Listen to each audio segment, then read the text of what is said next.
Sir किस मुंह से घर जाएंगे सर, किस मुंह से सर घर जाएंगे सर।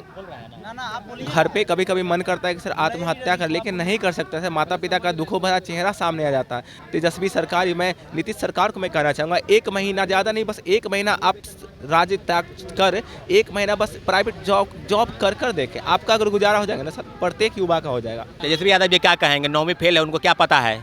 उनको क्या पता है तेजस्वी यादव जी को कि सरकार को मानने पर बाध्य करना होना पड़ेगा। आज चौथा दिन हो गया, ना सत्ता से ना विपक्ष से, और इन्हीं सभी मांगों को लेकर आज विधानसभा का घेराव भी करने गए थे। तो सरकार सुने ना, तेजस्वी यादव जी हो या नीतीश कुमार हो, हम लोग कोई मतलब नहीं है। मतलब सीधे सीधे ये है कि नौजवानों के साथ हकमारी क्यों, शिक्षक बहाली के नाम पर फर्जीवाड़ा क्यों, शिक्षक बहाली के नाम पर जो गलत लोग प्रमाण पत्र दिया, कब तक आप देते रहेंगे? दूसरे राज्य के लोग नौकरी करने बिहार में आ गए, बिहार के लोग मजदूरी करने कब तक जाएंगे दूसरे प्रदेश में? इसका जवाब बिहार सरकार क्यों नहीं देना चाहती है? देखिए, गर्दनीबाग धरना स्थल पर जो है बीपीएससी के कुछ अभ्यर्थी हैं जो कि लगातार धरना पर बैठे हुए हैं। स्थिति ये आ गई है कि इन लोगों को पानी चढ़ने लगा है, तबीयत खराब हो गया है, भूख हड़ताल पर भी कुछ लोग बैठे हुए हैं। इनसे बात करेंगे। काहे आप प्राण त्यागने की स्थिति में आ गए हैं? सर देखिए, मैं बहुत गरीब परिवार से बिलोंग करता हूँ सर, अनुसूचित जाति से बिलोंग करता हूँ। मैं बहुत गरीब परिवार से बिलोंग कर, मेरे घर में एक वक्त की रोटी कैसे बनती है उसे मैं और मेरा परिवार जानता हूँ। माता पिता ने कहा था बेटा मेहनत कर लो, नौकरी लग जाएगी ना, घर की परिस्थितियाँ सुधर जाएगी। मैंने दिन भर मेहनत की, रात भर मेहनत की, मन लगाकर पढ़ाई की।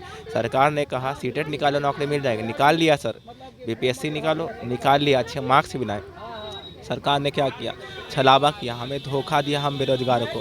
कोई भी नई रिक्तियाँ आती है सर, रोजगार वालों के लिए नहीं आती, बेरोजगारों के लिए आती है। लेकिन सरकार ने क्या किया? सरकार ने रोजगार वालों को ही रोजगार दे दिया, बेरोजगार को सड़क पे छोड़ दिया। देखिए, जिस तरह से आपकी स्थिति है अभी, ऐसे में भगवान न करे कहीं कुछ हो, अगर जो हो गया तो आपको परिवार का देखभाल कौन करेगा? आप तो प्राइवेट जॉब भी करके काम कर सकते हैं। सर एक चीज़ मैं बताता हूँ, बिहार में सर कितनी कंपनियाँ और कितनी फैक्ट्रियाँ हैं सर, जहाँ मिडिल क्लास के बच्चे की कितनी अच्छी एजुकेशन क्वालिटी पर जो सरकारी स्कूल में पढ़ते, ज़रा ये बताइए। सरकार ने चीज़ों को देखती हो ना, कहा कि शिक्षा में सुधार किया जाए, उन्हें क्या बीपीएससी के द्वारा परीक्षा लेंगे, बेहतर क्वालिटी के शिक्षक मिलेंगे। जब अब बेहतर क्वालिटी के शिक्षक मिल रहे हैं तो आप क्यों उन्हें मेरे से छात्र हैं? हम मेधावी छात्र हैं, योग्य छात्र हैं, सफल छात्र, असफल नहीं असफल सरकार है और जो भी नियुक्तियाँ करते हैं वो है। लेकिन मैं कहना चाहूँगा सर किस मुँह से घर जाएंगे सर, किस मुँह से सर घर जाएंगे सर। घर पे कभी कभी मन करता है कि सर आत्महत्या कर, लेकिन नहीं कर सकता सर। माता पिता का दुखों भरा चेहरा सामने आ जाता है। जब एक बच्चा बड़ा होता है ना सर, तो एक ही चाहता है कि बेटा बड़ा होकर ना दुखों को दूर करे। क्या दूर करेगा सर? तो खुद अपनी बेरोजगारी का मारा है। एक बेरोजगार आदमी मजदूरी भी नहीं कर सकता। कोई प्राइवेट कंपनी में काम करते, कितनी सैलरी देती है सर यहाँ? 8,000, 10,000, क्या 8 से 10,000 गुजारा चल जाएगा? मैं तेजस्वी सरकार, मैं नीतीश सरकार को मैं कहना चाहूँगा, 1 महीना, ज़्यादा नहीं, बस 1 महीना आप राज्य त्याग कर 1 महीना बस प्राइवेट जॉब कर कर देखें, आपका अगर गुजारा हो जाएगा ना सर, प्रत्येक युवा का हो जाएगा। कर सकते हैं? नहीं करेंगे, क्योंकि वो सियासी लोग हैं। सियासी लोग तो बड़े लोग ना सर, हम तो छोटे लोग हैं, हमसे ही लेते हैं वोट। लेकिन हम तो कीड़े मकोड़ों के समान हैं, तभी ना कीड़े मकोड़ों की तरह पड़े हैं। आपको हम ज़्यादा परेशान नहीं करेंगे, तबीयत खराब है।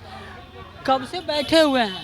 सर हम तो धरना प्रदर्शन में बैठे हुए हैं, फिर अनशन में बैठे हुए थे 3-4 दिन से। सरकार ने हमारी मांग को नहीं सुना, इसलिए हमने अनशन को तोड़ दिया है। क्योंकि अब सरकार हमारी मांग नहीं, और जो यहाँ के मजिस्ट्रेट साहब आए थे वो बोले थे कि आपका धरना प्रदर्शन करना ठीक है, लेकिन जो यहाँ पर बैठे हैं, यहाँ पर अनशन करना ये इनलीगल है। इसीलिए आपको यहाँ से 5 दिन का ही मोहलत दिया गया है, और 5 तारीख तक, आज 6 तारीख है, आज आप नहीं कर सकते हैं। तो हम लोग इसीलिए तोड़ दिए हैं। और अभी तोड़ने के बाद भी हमारा सरकार से यही मांग है कि नियोजित शिक्षकों को अपने सीट पर, और फिर हम लोग को अपनी सीट पर, और प्लस में उर्दू का सीट अभी बहुत खाली है, तो उर्दू की सीट के बारे में विचार किया जाए, और हम लोगों का जो मतलब पूरा सीट भरा जाए। और अगर आप, क्योंकि अतिल प्रसाद जी जो बोले हैं कि अगर उर्दू का शिक्षक ना मिले तो 5% का छूट देकर के, मतलब 5% का छूट, क्वालिफाइड नेचर से 5% का छूट दे करके भी सीट को भरा जाएगा। तो हमारा मांग है कि इस सीट को भरा जाए उर्दू टीचर का, बस। देखिए, इधर अब छात्र नेता सौरभ जी, आप यहाँ धरना पे लगातार बैठे हुए हैं। स्थिति ये आ गई है कि पानी चल रहा है, फिर भी आप लोग धरना छोड़ते क्यों नहीं है? धरना कैसे छोड़ दे? जब शिक्षकों की सरकार नहीं मान रही है तो आप ही लोग मान जाइए। सरकार, हम लोग क्यों मानेंगे? सरकार को मानने पर बाध्य करना होना पड़ेगा। आज चौथा दिन हो गया, ना सत्ता से ना विपक्ष से, और इन्हीं सभी मांगों को लेकर आज विधानसभा का घेराव भी करने गए थे। तो सरकार सुने ना, इन लोगों की मांग क्या गलत है?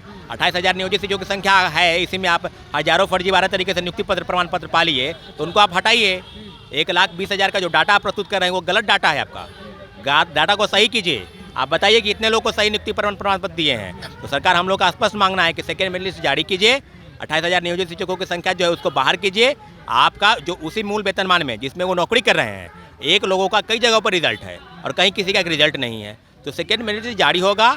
और लगातार चेयरमैन सर कह रहे हैं जो क्रेडिट लेने का हो रहा है शिक्षा विभाग और बीपीएससी का, उसी का आज नतीजा है कि फर्जीवाड़े तरीके से प्रमाण पत्र दिया गया। कई जगहों से खबरें आ रही है, पहले औरंगाबाद से आया, मुजफ्फरपुर से आया, आज दरभंगा से आया है, पश्चिम चंपारण। तेजस्वी यादव तो कहिए रहे हैं कि कलम बांटने का काम कर रहे हैं, फिर भी क्यों ना रहे? तेजस्वी यादव जी क्या कहेंगे, 9वीं फेल है, उनको क्या पता है?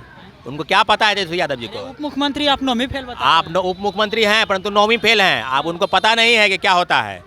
सरकार की मंशा बिल्कुल स्पष्ट है। मुख्यमंत्री जी अभी नीतीश कुमार हैं, तेजस्वी यादव जी अपना बाबाई मत लूट, यही बाबाई लूटने का ही मुख्यमंत्री जी तो कहे ना मंच से कि क्रेडिट मत लीजिए, राज्य सरकार का क्रेडिट है। तो क्रेडिट कौन लोग ले रहा है, तेजस्वी यादव जी हो या नीतीश कुमार हो, हम लोग से कोई मतलब नहीं है। मतलब सीधे सीधे ये है कि नौजवानों के साथ हकमारी क्यों, शिक्षक बहाली के नाम पर फर्जीवाड़ा क्यों, शिक्षक बहाली के नाम पर जो गलत लोग प्रमाण पत्र दिया कब तक आप देते रहेंगे? दूसरे राज्य के लोग नौकरी करने बिहार में आ गए, बिहार के लोग मजदूरी करने कब तक जाएंगे दूसरे प्रदेश में? इसका जवाब बिहार सरकार क्यों नहीं देना चाहती है? तो लगातार अपनी मांगों को लेकर हम लोग धरना पर बैठे हुए हैं। जिस तरह से इनका तबीयत अभी खराब चल रहा है, भगवान न करे कुछ ऐसी अनहोनी हो, यदि अनहोनी होती है तो इसका जिम्मेवार कौन? इसका जिम्मेवार राज्य सरकार, इसका जिम्मेवार अतुल प्रसाद, इसका जिम्मेवार के पाठक, इसका विभाग शिक्षा विभाग, इसका बीपीएससी। आखिर इन लोगों का नौबत क्यों आया धरना पर बैठने का? आज भूख हड़ताल पर 3 दिन से बैठने हैं तो कोई आदमी देखने तक क्यों नहीं आया, न सत्ता पक्ष से न विपक्ष से? और जवाब कौन देगा इसका? राज्य सरकार जवाब दे कि आखिर कब तक धरना पर बैठे रहेंगे, क्यों नहीं जवाब देना चाहती है? स्पष्ट मेरा मानना है कि राज्य सरकार की गलत नीतियों के खिलाफ में आज हम लोग 4 दिवसीय धरना पर बैठे हैं। आज जब तक की मांग पूरी नहीं होती हम लोग धरना पर बैठे रहेंगे, जब तक मांग पूरी नहीं हो जाती। 3 लोगों का अब साफ तौर पे कहना है कि जब तक मांग पूरी नहीं होगी वो लोग धरना पर बैठे हुए रहेंगे। स्थिति यह आ गई है कि अब इन लोगों को पानी भी चढ़ाना पड़ रहा है। फिलहाल इस वीडियो को लेकर आपकी क्या प्रतिक्रिया कमेंट करके जरूर बताइएगा। पटना के गर्दनीबाग से द बिहार प्रोजेक्ट के लिए विशाल चंद्र बंसी की रिपोर्ट।